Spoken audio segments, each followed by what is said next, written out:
Allora, torniamo sul libro Next Grozio, che però raccontiamo anche una cosa importante, perché sennò dopo il tempo vola e non voglio che venga sottovalutata perché è veramente rilevante. Voi con questo libro avete fatto anche un'azione importante sociale. Perché cosa avete deciso, Presidente? Questo noi abbiamo deciso, visto anche il periodo che stiamo attraversando, di donare a ogni copia di libro, ogni libro venduto, 3 euro al VIM. Il VIM che è appunto l'Istituto Molecolare di Padova, e diamo questi 3 euro per, diciamo, promuovere la ricerca, che ce n'è tantissimo bisogno e sembra che sia nei prossimi anni la cosa più di bisogno che dobbiamo avere. Quindi Fondazione Ricerca Biomedica Avanzata ETS VIM. Grazie appunto a questo libro si incentiva anche questo tipo, qua c'è il segnalibro che lo ricorda, 3 euro vengono donati per questa attività importantissima di ricerca. Il VIM l'abbiamo qui a Padova come sede. Sì, devo ringraziare il professor Pagano per la sua vicinanza e soprattutto per il lavoro che sta facendo nel VIM. Ecco, questo è un aspetto anche sociale da ricordare. Mi incuriosiva le procedure di acquisto, Manuel Faè, come avvengono, come sono cambiate? Processo di acquisto, capitolo 5. Sì, questo è forse l'unico capitolo dove siamo stati un po' più tecnici, ma con l'idea di dare anche qua un metodo, perché dopo aver analizzato quello che è il comportamento delle persone, nel capitolo dove parliamo del consumo, quello di cui parlavamo prima, gli acquisti emozionali piuttosto che gli acquisti funzionali, per provare a essere concreti, rifacendoci a un metodo che io e un mio caro amico abbiamo elaborato qualche anno fa, abbiamo provato a dare uno spunto operativo su come ci si approccia alla trasformazione digitale, cioè per capire, siccome correttamente spesso parlando con negozianti o con titolari di attività la domanda è: ok, esistono siti web, esiste e-commerce, esistono social, un giorno c'è Instagram, il giorno dopo arriva TikTok, poi arriva il figlio che parla di Twitch, ma prima c'era YouTube, la lista potrebbe continuare, no? Sembra un po' la moda. Quali strumenti sono utili per la mia attività e quali probabilmente non lo sono? Quindi noi ribaltiamo un po' il punto di vista e diciamo il punto da cui partire è analizzare il processo di acquisto dei tuoi clienti. Quindi di fatto mettiamo giù una lista di domande a cui l'esercente dovrebbe saper rispondere, del tipo: dove i tuoi utenti ti scoprono, quindi i tuoi clienti dove ti scoprono o dove ti cercano, che sono due cose diverse. Quello che diceva anche il Presidente Bertini, che è un po', perché poi il marketing è sempre lo stesso, cioè non è che perché sono arrivati gli strumenti digitali sia cambiato la modalità di fare marketing. Certo, ci sono molti più strumenti oggi rispetto a 20 anni fa, questo è il tema vero. I cosiddetti touch point sono molti di più, le persone, sì è vero che utilizzano lo smartphone, ma già quando diciamo utilizzano lo smartphone, cosa fanno lì dentro? Non c'è una cosa sola.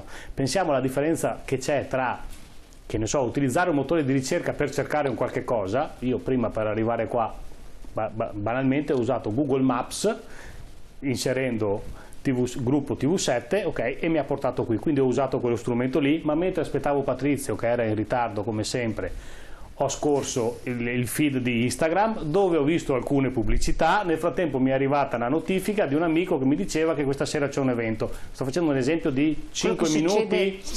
Pensiamo alle giornate nostre come funzionano. Ora, se gli utenti si comportano in questo modo, io in un modo, Patrizio in un altro, ognuno ha le sue modalità, dall'altra parte farsi trovare, quindi sapere come gli utenti, i propri clienti si comportano, ripeto, dove ci possono scoprire una pubblicità online, ma ci possono scoprire anche perché ci vedono camminando per strada, oppure ci scoprono perché parlandone a cena o parlando a cena io vedo che Patrizio ha un certo paio di scarpe, quindi scopro e poi cerco di capire dove le hai comprate, lui può dirmelo, io posso cercare online, quindi i punti di contatto e quindi l'analisi del processo d'acquisto sono diversi. Più riusciamo a capire come funziona il processo d'acquisto per la nostra attività, più siamo in grado di capire quali strumenti sono effettivamente utili e quali invece sono o inutili o quantomeno secondari, perché poi a un certo punto bisogna fare i conti anche con i soldi, come sempre, perché sennò sarebbe facile dire facciamo tutto. Solitamente questo non è possibile, bisogna capire, e a questo vuol rispondere l'analisi del processo d'acquisto, quali sono gli strumenti più utili per poter meglio sopravvivere, anzi prosperare con la propria attività. Assolutamente. Quali sono le criticità, secondo lei Presidente, nel far veicolare certi messaggi? Con lei conoscendo i suoi polli, tra virgolette. Ma intanto volevo fare una precisazione: non è giustificabile il mio ritardo, ma l'unica differenza è che io lavoro e lui no. La fortuna sua è questa. Non è mai arrivato in ritardo a queste nostre trasmissioni. Ho detto non è giustificabile. Però a parte questo, come si fa ad arrivare a far capire lei parlava di corsi di formazione prima, al commerciante che il mondo sta cambiando, il mondo è cambiato e dobbiamo vederlo sotto un profilo e una luce nuova.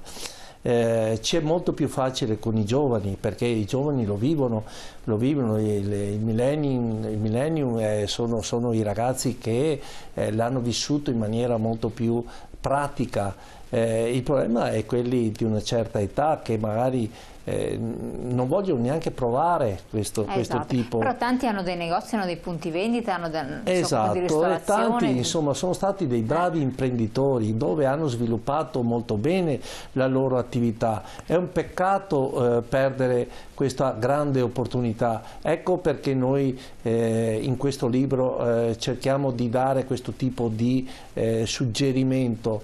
Sei stato bravo, completa il tuo lavoro, non fermarti. E soprattutto qui ci vuole la formazione e noi in Ascom la facciamo costantemente, cerchiamo di dare sempre e comunque, anche nel rispondere al nostro associato diciamo con online, è già qualcosa che lo costringe a usarlo. Dobbiamo cominciare a fare questo tipo di forzatura, perché sennò perdiamo storia, perdiamo cultura, perdiamo tutta una serie di situazioni che fanno parte della nostra vita, del nostro essere, diciamo, imprenditori, e questo non possiamo assolutamente permetterlo. Allora, siamo arrivati al termine, sarebbe interessante perché ci sono tanti spunti qui veramente, quindi Next Grozio è veramente un manuale di istruzioni per l'uso che io consiglio veramente di approcciarlo, di leggerlo con grande tranquillità, perché è scorrevolissimo. Se non altro uno può vedere proprio i vari capitoli, e anche c'è l'aspetto storico che comunque è interessante, come si è arrivati, come si è partiti. Accennava al 94, 92, adesso non mi ricordo, 94 esatto, cioè, però fa capire come si è evoluto e come ci si può inserire senza grandi patemi, senza problemi, per potersi evolvere, stare al passo coi tempi e soprattutto sopravvivere. Questo è un altro aspetto molto importante, e magari crescere, perché no, perché le strategie ci sono tutte. E naturalmente ricordiamo, poi si fa un'azione benefica, perché 3 euro sono donati alla ricerca biomedica avanzata con il VIM. Grazie Patrizio Bertin, Presidente Confcommercio Veneto, grazie Patrizio, grazie Emanuele Faè invece per quanto riguarda esperto di marketing, anche il contributo tecnico. Grazie a voi, grazie mille. E ne parleremo naturalmente ancora a questo punto, e la puntata la potete rivedere in replica sul nostro sito oltre che su YouTube. Grazie, buon proseguimento.